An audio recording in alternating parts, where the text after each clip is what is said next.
మన పిల్లలకు కూడాను ఇది మనం బోధించాలి. How will we get our children ready for Christ's coming? క్రీస్తు రాకడ కోసం మన పిల్లలను ఏ విధంగా మనం సిద్ధం చేయాలి? Many of us మనలో చాలా you మంది take your children regularly to Sunday school. Sunday school కి పంపిస్తాం మన పిల్లల్ని. That's not enough. అది అంత మాత్రమే చాలదు. We got to teach them to be Christians in their daily life. వారి యొక్క అనుదిన జీవితంలో కూడాను క్రైస్తవులుగా ఉండడాలో నేర్పించాలి. If you make your children proud, ఒకవేళ మీ పిల్లల్ని గనక ఒక డాంబికులుగా చేస్తే God will become their enemy, because God is the enemy of the proud. ఎందుకంటే డాంబికులు అంటే గర్విష్ఠులకు దేవుడు విరోధి. I remember when my children were studying in school. నా పిల్లలు పాఠశాలలో చదువుతున్నప్పుడు They got good marks, మంచి మార్కులు or they వచ్చేవి, got prizes. మంచి ప్రైజులు వచ్చేవి. I would tell them, నేను వారితో చెప్తాను, you must never show anybody your report card. నీ రిపోర్ట్ కార్డును మార్కుల్ని ఎవరికి చూపెట్టద్దు. You must never make another person feel small because you got better marks. నీకు మంచి మార్కులు వచ్చినాయని చెప్పి వేరే వాడు చూసి చిన్న బుచ్చుకోవద్దు. And don't ever think that because you came first in the class you're going to get some prize in heaven. ఈ తరగతిలో నీకు మొదటి మార్కు వచ్చింది కాబట్టి పరలోకంలో ప్రైజ్ వచ్చుద్ది అనుకోవద్దు. Some other boy in your school who came 50th in the class, he may get a prize in heaven. అయితే మరి మీ క్లాసులో 50వ మార్కు పొందినటువంటి వాడు పరలోకంలో praise కొట్టవచ్చు. Because he helped somebody, he was kind. ఎందుకంటే అతడు వేరే వాళ్ళకి సహాయం చేశాడు, దయ చూపెట్టాడు. I used to tell all my children, కనుక నా పిల్లలందరికీ remember నేను this, చెప్పేవాడిని. God is not going to ask you what rank did you get in your school. కనుక స్కూల్లో ఏ ర్యాంక్ నీకు వచ్చిందని దేవుడు అడగబోవడం లేదు. And I used to tell them like this. నేను వారితో చెప్తాను, I said, when Jesus went to school, యేసయ్య పాఠశాలకు వెళ్ళినప్పుడు who did he become friends with? ఆయన ఎవరితో స్నేహం చేసి ఉంటాడు? Did he become friends with all the rich children? ఆ యొక్క మరి ధనవంతుల పిల్లలతోటి స్నేహం Or చేశాడు, did he become friends with the poor children? లేకుంటే పేదలైనటువంటి పిల్లలతో ఆయన స్నేహం With చేశాడు? somebody whose clothes were torn? Somebody whose clothes were torn? చింకి పేలికలు Somebody వేసుకున్న పిల్లలు. if somebody in your class doesn't not good at their studies, go and sit and help them with their studies. ఒకవేళ పిల్లలు గనక చదువులు వెనకబడిపోతే వారితో కూర్చొని వారికి సహాయం చేయండి. See, if you put these values into your children, you will prepare them also for the coming of Christ. ఆ విధముగా ఇటువంటి విలువలు మీ పిల్లల్లో పెట్టినట్టయితే వారు కూడా ప్రభు రాకడ సిద్ధంగా ఉంటారు. There are so many things in the world which is pushing them to become proud. ఎందుకంటే గర్విష్ఠులుగా మారిపోవడానికి లోకంలో ఎన్నెన్నో ఆధారాలు ఉంటున్నాయి. And even in the church, we don't get much help to be humble. తర్వాత సంఘంలో కూడాను మనము నమ్రతగా ఉండలేకపోతున్నాం. How many of you can say honestly that your children have never cheated in one examination in their school? మీలో ఎంతమంది నిజాయితీగా చెప్పగలుగుతారు పరీక్షలు రాస్తున్నప్పుడు మోసం చేయకుండా? So many children, Christian children, cheat in their examination. చాలా మంది క్రైస్తవ పిల్లలు కూడాను మోసం తోటి కాపీ కొడతా ఉంటారండి. They get a promotion, they get good marks. వారికి పై తరగతి వస్తుంది, మంచి మార్కులు వస్తున్నాయి. You tell me, అయితే మీరు చెప్పండి, do you think if your children cheat in the examination, they are going to be taken to heaven by Jesus Christ? అయితే మీ పిల్లలు గనక పరీక్షల్లో పక్కోడి చూసి కాపీ కొట్టినట్టయితే యేసయ్య వారిని పరలోకానికి తీసుకుంటాడా?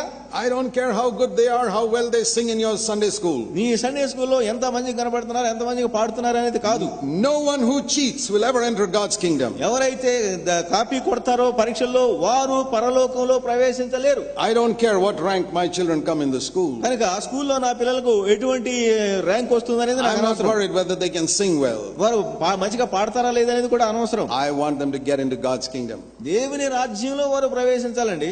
And I told them when they left home and went to college, వారు మరి school విడిచిపెట్టిన తర్వాత కాలేజీకి వెళ్ళినప్పుడు I said, I've trained you for 18 years to walk in God's way.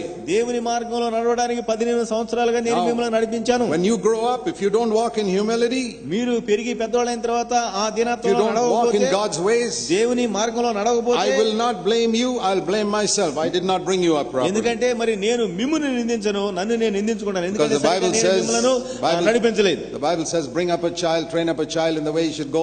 When he's old, he will not go away. సరైన మార్గంలో నీ కుమారుని నడిపించుము, అతడు పెరిగివాడైన తర్వాత దాని పక్కన And I told them, నేను వారితో చెప్పాను, if I ever hear that any of you are going away from God's ways in college, కనుక కాలేజీలో దేవుని మార్గాన్ని విడిచిపెట్టి మీరు ఎవరైనా పక్కెళ్ళిపోతా I ఉంటే, will pray that you'll have a road accident and break your leg or something and be in hospital. లేకుంటే మరి మీరు ఏదో ప్రమాదానికి గురైపోయి ఆసుపత్రి పాలు కావాలని ప్రార్థన చేస్తాను. How many of you fathers will pray that your children should have road accidents and go to hospital? కనుక మరి పిల్లలకు ప్రమాదాలు కలిగి ఆసుపత్రికి పోవాలని మీరు ఎంతమంది ప్రార్థన చేస్తారు? I would. నేను ప్రార్థన చేస్తాను. Because I don't want them to go to hell. ఎందుకంటే వారు నరకానికి వెళ్ళడం నాకు ఇష్టం లేదు. I don't want them to dishonor God for one day on this earth. ఒక్క రోజు కూడా నువ్వు దేవునికి అగౌరవం తేవడం నాకు ఇష్టం And లేదు. I said, I will pray against you that God will resist you and break you and humble you. దేవుడు నీకు శత్రువుగా మారి మిమ్మును ప్రమాదానికి గురి చేసి దీనత్వం తీసుకొస్తాడని, So that you can be saved. మీరు ఆ విధంగా రక్షణ పొందినట్లు, Maybe lose your job. ఒకవేళ ఉద్యోగం పోవునట్టు, Maybe lose your house. లేకుంటే ఇల్లు పోవునట్టు. Because I'm not interested in these things. ఎందుకంటే నాకు ఇవన్నీ కూడా పట్టవు. I want you to be godly children on this earth. ఈ భూమి మీద మీరు దైవ పిల్లలుగా ఉండాలి. If you pray like that for your children, మీ పిల్లల కోసం మీరు ఆ విధంగా ప్రార్థన I చేయగలిగితే tell you, all your children will be godly. మీ యొక్క పిల్లలందరూ కూడాను దైవభక్తిని సంతరించుకుంటారు. The problem is with parents. అయితే ఇక్కడ సమస్య ఏమిటంటే తల్లిదండ్రులతో They are happy if the tradition is right. సంప్రదాయం బాగుంది కదండి అని Sometimes ఆనందిస్తారు. their children don't dress properly. అయితే ఎందుకంటే కొంతమంది పిల్లలు సరిగా డ్రెస్ వేసుకోరు. And the parents say, తల్లిదండ్రులు అంటారు, what will people in the church say if you be dressed like that? అరే ఈ విధంగా బట్టలు వేసుకుంటే చర్చి వాళ్ళు ఏమంటారా? I say, I don't care what people in the church will say. కనుక మరి సంఘంలో ఉన్న వాళ్ళు ఏమంటారు నాకు అనవసరం. I will tell my children, what will God think of you? నీ గురించి దేవుడు ఏమనుకుంటూ ఉన్నాడు? What do you tell your children? మీ పిల్లలకి ఏం చెప్తున్నారండి? What will other people say? ఇతరులు ఏం చెప్తున్నారు? What will other people say if you do this? ఇదిగో ఈ పని చేస్తే వాళ్ళు ఏమనుకుంటారు? What will other people say if you dress like this? ఈ విధంగా వస్త్రధారణ చేస్తే ప్రజలు ఏమనుకుంటారు? You're training your children for hell. ఎందుకంటే పిల్లలను ఆ విధంగా నువ్వు నరకానికి పంపిస్తున్నావు. You're training your children to be Pharisees. పరిశీలిగా ఉండడానికి తరబిదిస్తున్నావు. You're training your children to live before the face of men, not the face of God. ప్రజల ముందర ఎలా జీవించాలని చెప్తున్నావు కానీ దేవుని ముందర ఎలాగో అని చెప్పడం లేదు. And that's because you yourself live before the face of men. ఎందుకంటే నీ మట్టుకు నీ